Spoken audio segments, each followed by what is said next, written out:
Hello everyone, आज हम 30 most repeated PYQ करने वाले हैं कम्युनिकेशन टॉपिक का। इससे पहले कम्युनिकेशन का थ्योरी पार्ट आपका आ चुका है, 2-3 थ्योरी पार्ट आ चुका है और ये एक मोस्ट रिपीटेड पीवाईक्यू आपके साथ शेयर कर रहे हैं, जिससे आप ये देख सकते हैं कि आप कितना सीखे हैं, आप वीडियो से कितना याद कर पाए हैं और इसमें कितना आपका सही हो रहा है। तो जितना 30 क्वेश्चन है एंड बहुत रिपीटेड है, बहुत इंपॉर्टेंट है। अगर कुछ छूट जा रहा है तो उसको आप पढ़ लीजिएगा, ठीक है। तो चलिए स्टार्ट करते हैं एंड अपना मार्क्स कितना आ रहा है इन 30 क्वेश्चन में वो भी ज़रूर बताइएगा, जिससे मुझे भी पता चलेगा कि आपको कितना समझ आया है और कितना ज़्यादा मेहनत करना है मेरे तरफ से भी और आपके तरफ से भी।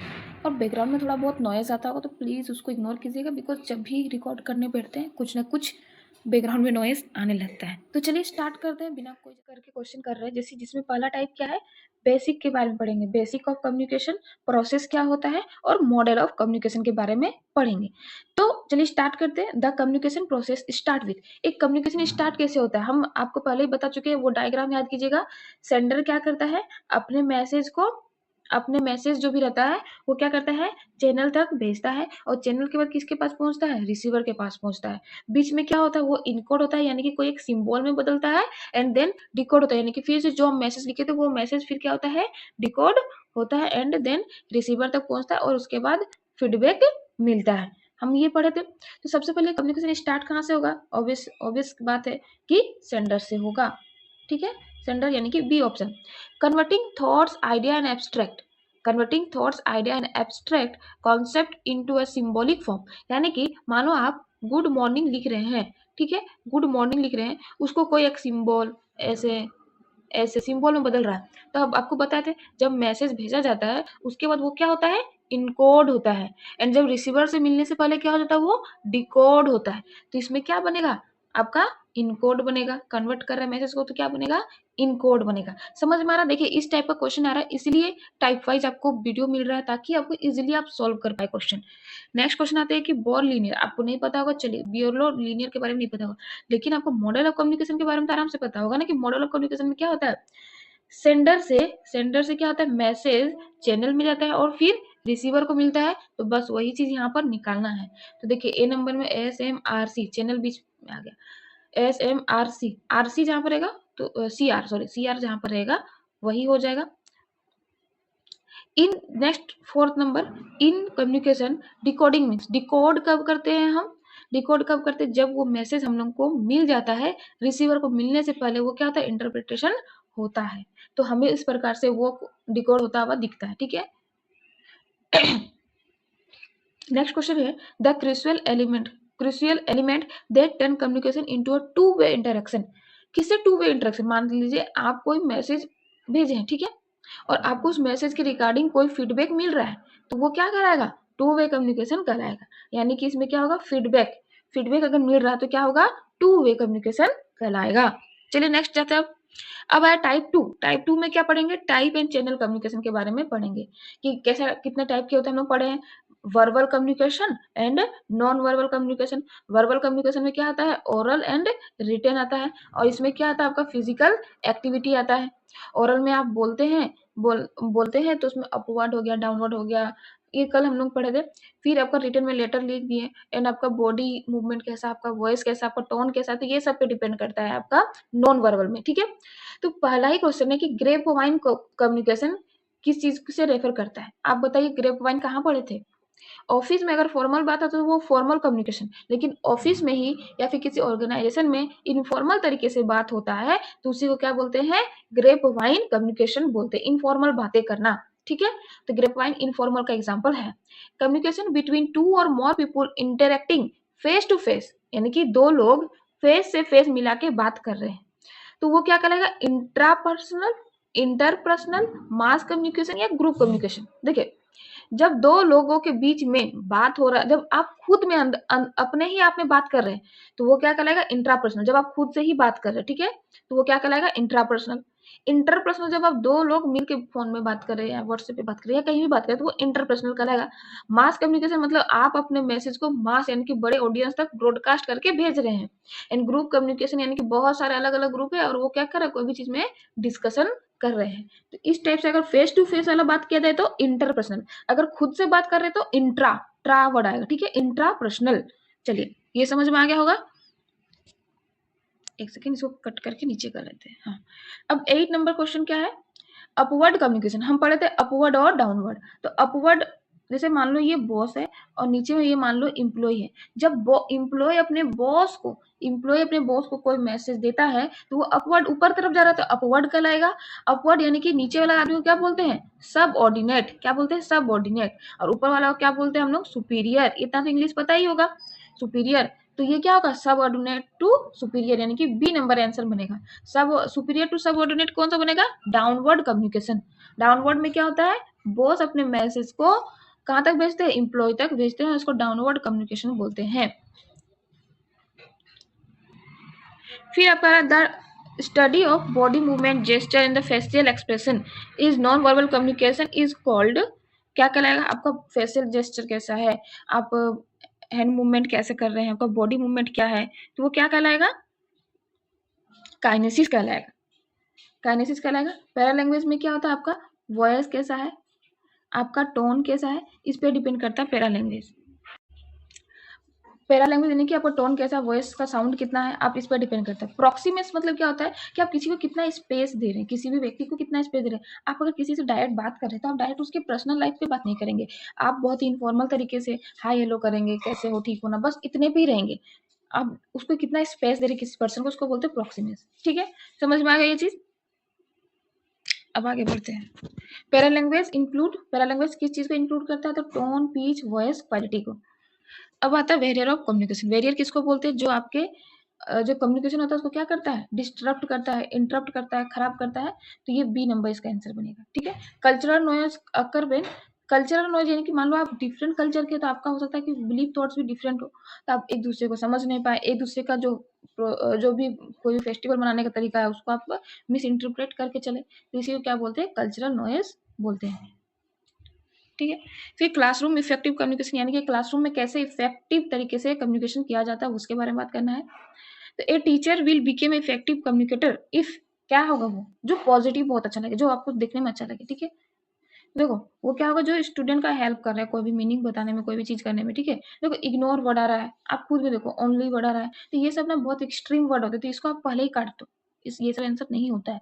जो पॉजिटिव रहे, जो वाइडर एस्पेक्ट में बात करे, इस टाइप में ना वही चीज सही होता है। अगर आप कहीं नहीं भी पढ़े ये चीज, तो भी खुद के नॉलेज से भी ये चीज आप सॉल्व कर सकते हैं।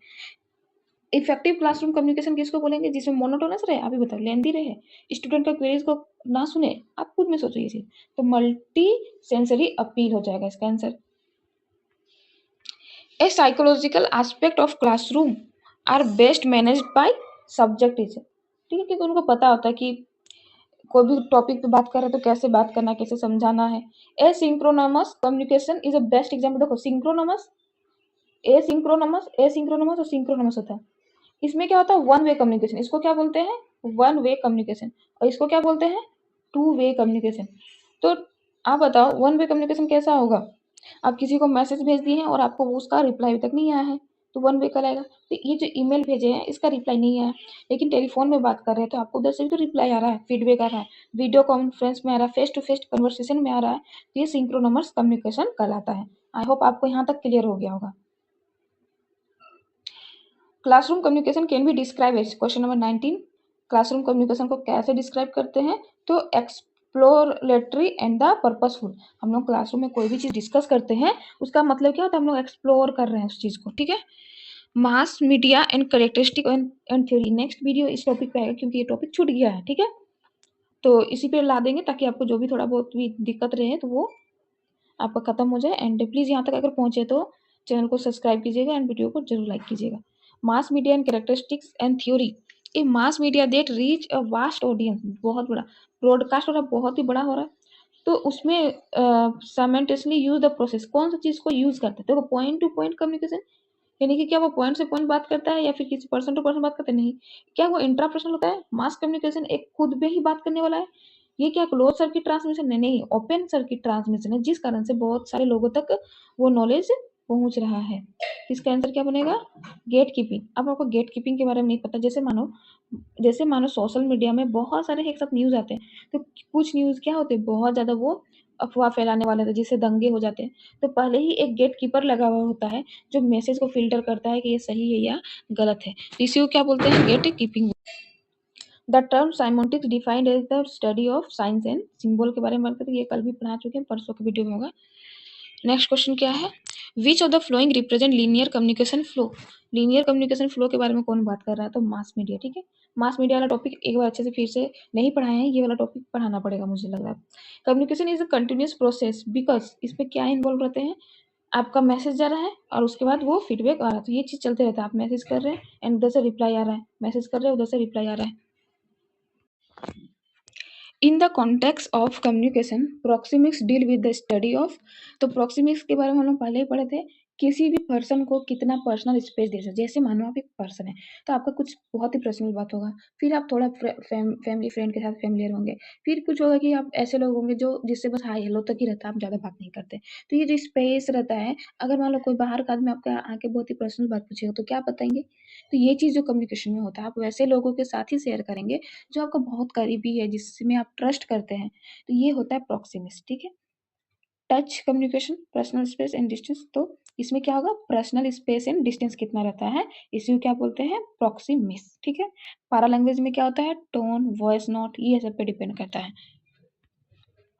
अब है एप्लीकेशन, एप्लीकेशन एसेरेशन और रीजनिंग के बारे में कि कैसा क्वेश्चन देता है आपका नॉलेज को अप्लाई करने का। Effective communication required a blend of, कैसा होना चाहिए इफेक्टिव कम्युनिकेशन, क्लैरिटी होना चाहिए, कंसाइज होना चाहिए, करेक्टनेस होना चाहिए। हम लोग पढ़े थे ना 7C और 4S, तो बस वही चीज यहाँ पर अप्लाई करना है।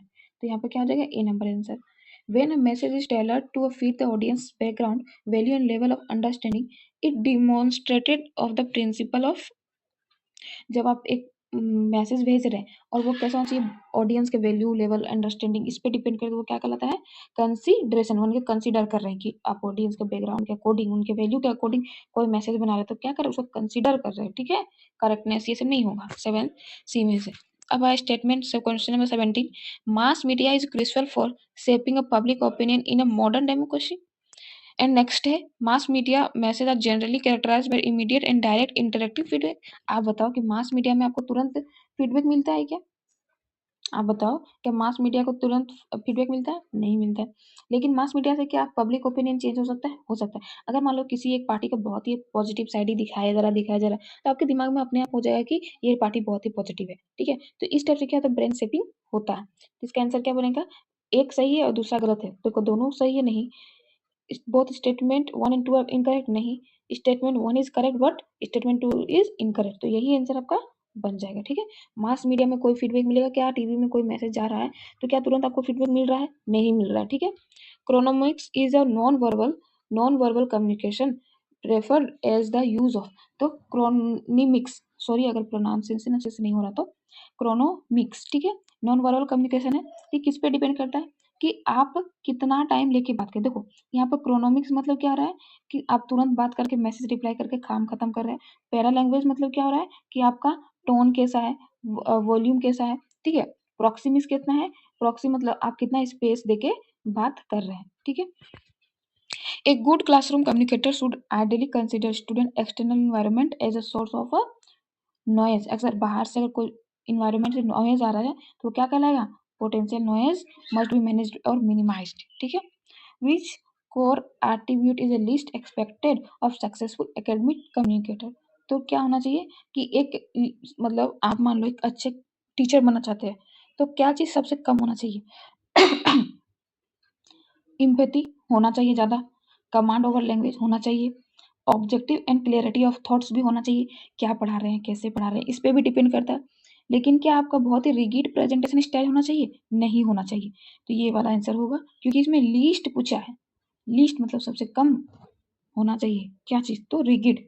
आई होप आप ये कंप्लीट वीडियो से समझ गए होंगे कि कम्युनिकेशन टॉपिक से कैसा क्वेश्चन आता है एंड कैसे आप इसको सॉल्व कर सकते हैं, कैसे दिमाग लगा सकते हैं, कैसे आप बार बार रिवाइज करके इजीली कवर कर सकते हैं। अगर यहाँ तक वीडियो में पहुंचे तो बहुत बहुत थैंक यू एंड अच्छे से पढ़ाई कीजिए।